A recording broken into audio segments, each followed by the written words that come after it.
Sel Hardy is with us, equity analyst at CFRA Research, and Lee Bohl, senior manager, trader education. Charles Schwab, thank you both for being with us. So Sel, I know you have a hold rating on Pfizer, which over 1 year is down 37%. Tell me some of your thoughts about the outlook for this company now that we've gotten in more information. Yeah, hi Nicole. Thanks for having me. So after the earnings release this morning, which were, I agree, slightly mixed, also in our opinion, with a better than anticipated Q4 earnings per share versus a loss per share expectation, and broadly in line top line revenue, we published a note and decided to keep our hold recommendation and maintain our target price at $28. The EPS was slightly higher than anticipated. Essentially, the selling, informational, and administrative expenses, and particularly R&D expenses during the quarter, were better than our estimates. The company's adjusted operating expenses declined by 10%. We know that the company is focusing on a number of cost-cutting initiatives, so we see that working. But at the same time, when we look at the revenues, not much surprises there. We knew the company was going to face a tough quarter with difficult comparisons driven by sharp declines in COVID-19 related revenues globally. So the revenues year on year were down 41%. On the bright side, though, we saw an 8% year on year operational revenue growth in the fourth quarter with good performance in the newly launched RSV vaccine, in Vyndaqel to treat heart failure, and also the blood thinner Eliquis. The guidance was intact, similar to what was shared in December, which points to a modest 2.4% year-on-year increase in top-line revenue. Based on our estimate, we expect roughly $60.1 billion in top-line revenues for 2024. So, Sel, I also wanted to know what you learned from here that gave you your outlook and what you'll be watching for. Hold the thought. I'd like to see what Lee Bohl, what some of your takeaways were, please, Lee.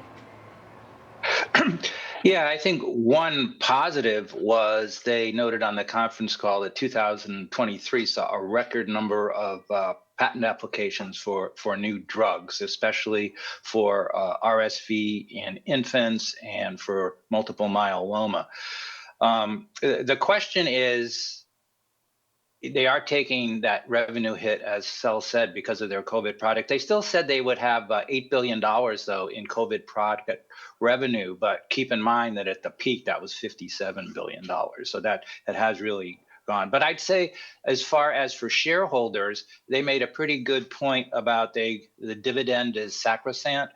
And they've raised it on average 5% of the dividend amount every year for the last 5 years. Also, their payout ratio is only about 56%. Also, they gave some indications that maybe sometime in 2024, they could start perhaps doing share buybacks again.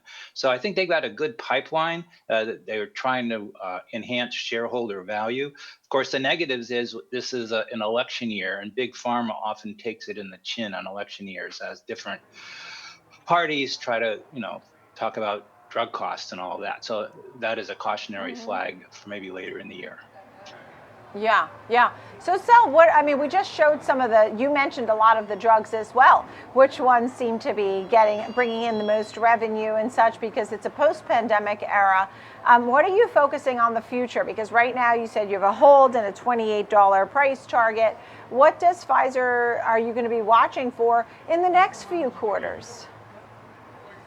That's a great question, actually, Nicole. And I think in 2024, two things really stand out. One is the Seagen contribution. So we think Seagen could be an important growth contributor going forward. And we see it as a major long-term catalyst for Pfizer. For this year, essentially, the contributions were expected to be around $3.1 billion, according to the company. But the company has really fast-growing oncology drugs, so we'll be watching this closely. We think Seagen's ADC technology is very valuable, and it has enabled the development of new cancer-targeting drugs that are safer and more effective. So we think the contributions might be more than essentially thought.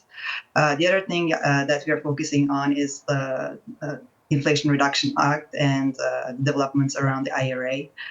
Because of its exposure with Eliquis, we think those developments are going to be important. Right now, the company is not commenting on those negotiations, but we're going to have more clarity around August, September period and the potential negative impact for Pfizer, which we think is going to be key.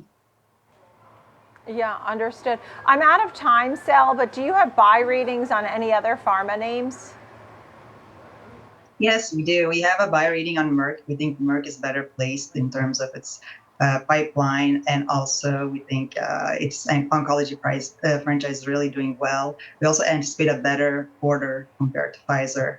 So we are maintaining our buy right now for Merck. Yeah. Lee Bohl, final thoughts here? Well, they could have a surprise revenue increase if the JN1 strain of COVID continues to percolate along like it seems to be doing here. So that's one thing that we could watch too. So I would keep an eye on that as well. Great to see you both, Sel Hardy, CFRA, and Lee Bohl of Charles Schwab. Thank you both very much.